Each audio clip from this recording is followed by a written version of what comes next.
नमस्कार, राज की बात में आपका स्वागत है।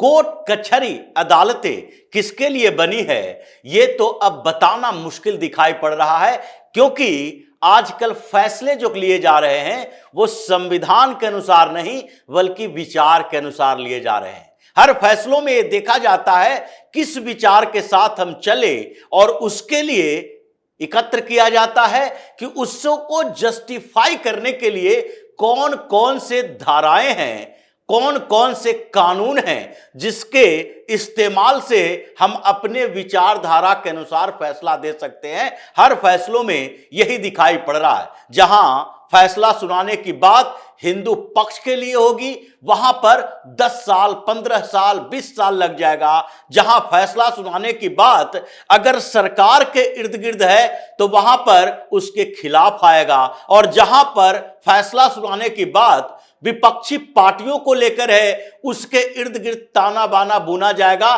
कि कैसे इन नेताओं को बाहर निकालने का रास्ता तैयार किया जाए। और यही केजरीवाल के कांड के कारण हुआ, जिसमें सुप्रीम कोर्ट के जजों में ही भिड़ंत हो गई। सवाल क्या था? सवाल तो एक ही था कि क्या केजरीवाल को बेल दिया जाना चाहिए, क्या केजरीवाल का अरेस्ट लीगल है या इलीगल।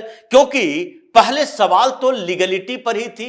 केजरीवाल ने याचिका जो दायर की थी उसमें तो सवाल यही उठा था कि अरविंद केजरीवाल को सीबीआई ने जो अरेस्ट किया है वो लीगल है या इलीगल है, वो कानूनी है या गैर कानूनी है। और इसको लेकर ये दिल्ली हाई कोर्ट भी गए थे। दिल्ली हाई कोर्ट ने साफ तौर पर कह दिया था कि अगर ये इलीगल होता तो सीबीआई को अरेस्ट करने के बाद ही ये सबूत नहीं मिलते, मतलब ये जस्टिफाइड है।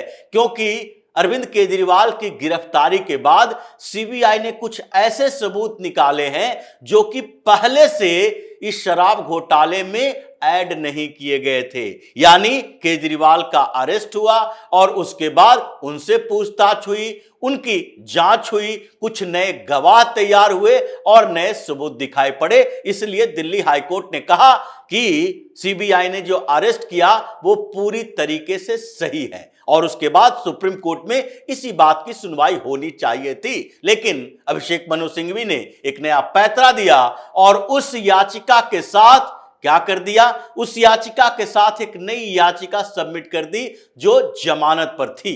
अगर यह जमानत पर याचिका थी तो क्या सुप्रीम कोर्ट में इसकी सुनवाई होनी चाहिए थी? क्या सुप्रीम कोर्ट में प्रथम दृष्टया यह नहीं दिखाई पड़ रहा था कि जमानत के लिए सीधे सुप्रीम कोर्ट आने की परंपरा जो बना रहे हैं उससे कितना नुकसान हो सकता है? ये हमारे विचार है या फिर कानून की किसी किताब में लिखी हुई है कि सुप्रीम कोर्ट का काम जमानत कोर्ट के तौर पर हो गया? इसका नाम ऐसे रख दिया जाए जैसे ये सुप्रीम कोर्ट नहीं बेल कोर्ट है। क्योंकि सुप्रीम कोर्ट में याचिकाएं जो दायर की जाती है और जिसको डायरेक्ट सुप्रीम कोर्ट एक्सेप्ट कर सकती है उसके लिए व्यवस्थाएं बनाई गई है। और यह साफ तौर पर कहा गया है कि जब कोई संवैधानिक मुद्दा उठता हो, जब कोई संवैधानिक संकट पैदा होता हो, किसी मामले में ऐसे इंडिकेशन मिलता हो, संकेत मिलता हो कि इससे संवैधानिक प्रश्न खड़े हो सकते हैं, तो वैसी याचिकाएं सीधे तौर पर सुप्रीम कोर्ट में ले जाया जा सकता है। लेकिन अगर कोई दीवानी मामला हो, यानी जमीन जायदाद डिस्प्यूट संबंधित मामला हो, अगर कोई क्रिमिनल केस हो, क्रिमिनल केस अलग अलग तरीके के हो सकते हैं, यानी कि चाहे भ्रष्टाचार का मामला हो या फिर मामला किसी के मर्डर रेप संबंधित हो, क्या इन मामलों में सीधे सुप्रीम कोर्ट में जाया जा सकता है या फिर उसके लिए एक पैटर्न बनाया गया है, एक रूट तय किया गया है कि आप पहले लोअर कोर्ट में जाएंगे, उसके बाद हाई कोर्ट में जाएंगे, तब सुप्रीम कोर्ट में जाएंगे? यही बात तो एसवी राजू ने सुप्रीम कोर्ट के जजों को कही थी कि आप इस बात को ध्यान दीजिए कि आप एक नई परंपरा गढ़ते जा रहे हैं।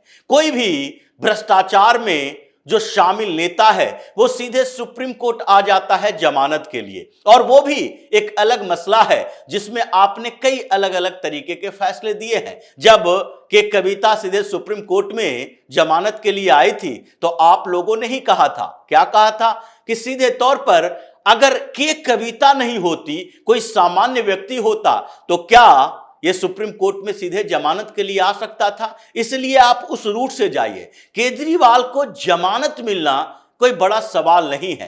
केजरीवाल को जमानत मिल जाए, इससे भी सुप्रीम कोर्ट के ऊपर सवाल नहीं उठता, क्योंकि जमानत तो विजय नायर को भी मिली, जमानत तो समीर महेंद्र को भी मिली, और जमानत तो इसमें मनीष सिसोदिया को भी दी गई है, यानी संजय सिंह को भी दी गई है। अब एक अमनदीप ढाल ही है जिसको जमानत के लिए अभी कोशिश करनी पड़ेगी, लेकिन जमानत मिलना और जमानत के तरीके दोनों में अंतर है। इन सारे लोगों पर सुप्रीम कोर्ट का एक ही रुख रहा था। जैसे मनीष सिसोदिया जब सुप्रीम कोर्ट में गया, लोअर कोर्ट से घूमता हुआ, तो पहले इनकी जमानत रिजेक्ट कर दी गई, उसके बाद फिर मनीष सिसोदिया ने दोबारा रिव्यू पिटीशन डाला, रिव्यू पिटीशन भी रिजेक्ट कर दी गई, फिर इसने क्यूरेटिव पिटीशन डाला, वो भी रिजेक्ट कर दी गई, और फिर जब ये लोअर कोर्ट से घूमते हुए फिर सुप्रीम कोर्ट पहुंचे, जब तक समय ज्यादा हो गया था, 1.5 साल से ज्यादा, और उसके कारण सुप्रीम कोर्ट ने बेल दे दिया।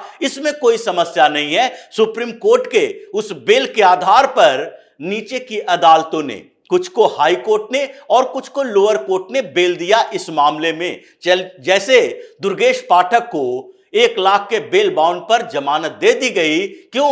क्योंकि उसमें भी सुप्रीम कोर्ट के उसी आधार को बताया गया कि इस मामले में अभी ट्रायल होने में समय लगेगा, तो इसलिए ईडी के जो अपने निर्धारित तरीके हैं कि जब तक आरोपी के बारे में यह न लग जाए कि यह आरोप मुक्त हो सकता है, तब तक नहीं दी जा सकती जमानत। यह नहीं हो सकता है।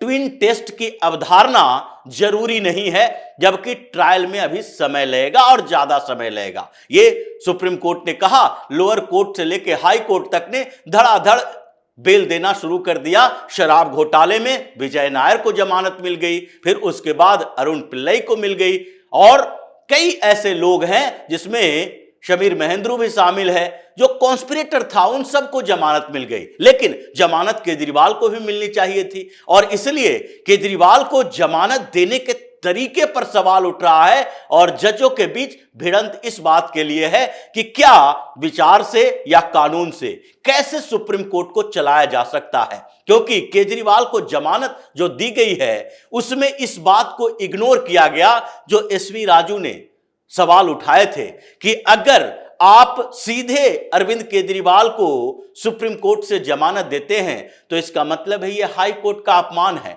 आप ऐसी टिप्पणियां, ऐसी बातें, ऐसा अगर देखा जाए तो सुप्रीम कोर्ट ने जो मानदंड तय कर दिया मनीष सिसोदिया को लेकर, उसके बाद तो लोअर कोर्ट ने इसी मामले में दुर्गेश पाठक को बेल दे दिया, राव एवेन्यू कोर्ट से बेल मिल गई, उनके बाद हाई कोर्ट से दूसरे लोगों को बेल मिली है, जैसे समीर महेंद्र को मिल गई, चौहान को मिल गई, विनोद चौहान को मिल गई, यहां तक कि चंद्रप्रीत सिंह को भी जमानत मिल गई। तो इन सारे लोगों को अगर नीचे की अदालत जमानत दे रही है आपके मानदंड के अनुसार, तो कम से कम सुप्रीम कोर्ट को इस बात का लिहाज तो रखना चाहिए कि आप जाइए नीचे की अदालत में और वहां से बेल ग्रांट करवा के आइए। लेकिन इन्होंने ये नहीं सोचा। इनको तो चाहिए था कि हम वो व्यक्ति बने जिनके लिए यह निर्धारित हो कि इन्होंने केजरीवाल को जमानत दी, शर्तें जो भी लगा लो, लेकिन जेल से बाहर तो आपने ही भेजा।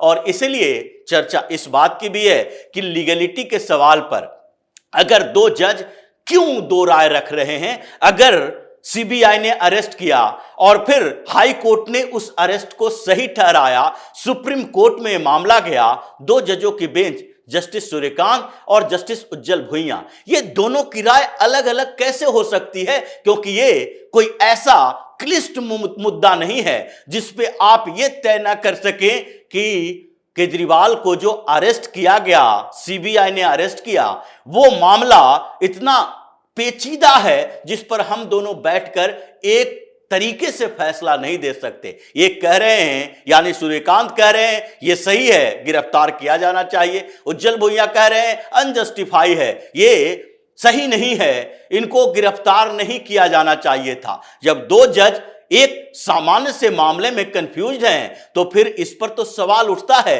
कि गंभीर मामलों में आप कितने कंफ्यूज हो सकते हैं और जमानत के मामले में दोनों के बीच एकता कैसे हो गई। अगर लीगलिटी पर सवाल उठ रहा था तो जैसे ईडी के मामले में आपने एक फैसला दिया कि बड़ी बेंच में जाना चाहिए, हम लोग इस पर अपनी राय नहीं दे सकते, फैसला नहीं दे सकते, तो ये एक अलग बात थी। इसी पैतरे को लेकर तो ये अभिषेक मनु सिंघवी ने बेल पिटीशन भी डाला था, क्योंकि अगर इनको लग रहा था कि ये सीबीआई के अरेस्ट के लीगलिटी पर सवाल उठेगा और इसको बड़े बेंच में भेज दिया जाए तो फिर जमानत के लिए हमें नीचे से ऊपर तक सफर करना पड़ेगा, और इसीलिए पहले ही एक दूसरी याचिका दायर कर देते हैं। लेकिन सुप्रीम कोर्ट के जजों को तो यह समझना चाहिए, और इसी बात पर सवाल उठ रहा है कि जब संजौली में मस्जिद का मामला आएगा तो उसमें 2010 से 2024 हो गया, 14 सालों में तारीख पर तारीख मिलते रहेगी, और इन्हीं सवालों के जवाब ढूंढते हुए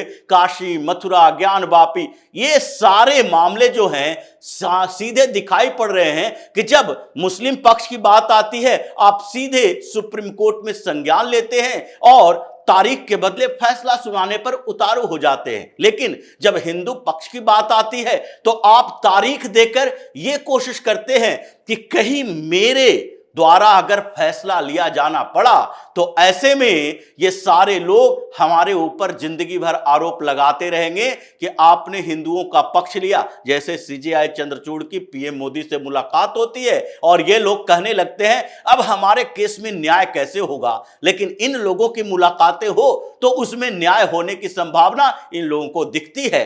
ये सुप्रीम कोर्ट से लेकर हाई कोर्ट में चल रहा है। लेकिन अब सवाल दूसरा उठ रहा है कि क्या सुप्रीम कोर्ट में जो परेशानियां बढ़ी है, वकीलों के साथ साथ जजों में भी ये चर्चा चल रही है कि 83,000 केस पेंडिंग पड़े हुए हैं और हम 2-4 नेताओं के इर्द गिर्द ही अपनी सुनवाई कर रहे हैं। जो याचिका लेकर आता है, कभी वक्फ को लेकर, कभी मस्जिद को लेकर, कभी कमिश्नर की नियुक्ति को लेकर, कभी ममता बनर्जी की सरकार की तरफ से, कभी कर्नाटक की सरकार की तरफ से, और इन्हीं मामलों में हम उलझे रहते हैं। और ये 83,000 केस जो पेंडिंग पड़े हैं वो पेंडिंग ही रहेंगे, अगले 10 सालों तक पेंडिंग ही दिखाई पड़ रहे हैं। तो क्या ये सुप्रीम कोर्ट का काम सिर्फ जमानत कोर्ट के तौर पर रह गया? हम बेल की याचिकाएं लेकर रखेंगे और जो परंपरा अभी तय हो रही है, जिस तरीके से फैसले आ रहे हैं, केजरीवाल के मामले में आपने खुद फैसला दिया तो दूसरे लोगों को कितना इग्नोर करेंगे? सब लोग जमानत के लिए आपके पास आएंगे। क्यों निचली अदालत जाएं, क्यों हाई कोर्ट जाएं? जिसके पास पैसा है, जो अभिषेक मनु सिंघवी या कपिल सिब्बल जैसे, केटीएस तुलसी जैसे वकील कर सकता है, महमूद प्राचा जैसे वकील कर सकता है, इंदिरा जयसिंह जैसे वकील कर सकता है, उन सारे लोगों के पास यह अधिकार होना चाहिए। ये पैसे वाले लोग अब सीधे सुप्रीम कोर्ट आएंगे, लोअर कोर्ट क्यों जाएं, हाई कोर्ट क्यों जाएं? यही सवाल तो उठाए थे एसवी राजू कि आप अपमान कर रहे हैं लोअर जुडिशियरी का। आप लोगों ने अपना वर्चस्व साबित करने के लिए ऐसे तरीके अपनाए हैं, और इसलिए सवाल यही उठ रहा है कि अब कितने मामले को रिजेक्ट करोगे? अब भीड़ लगने वाली है, ये बाढ़ लगने वाली है, बाढ़ आने वाली है याचिकाओं की।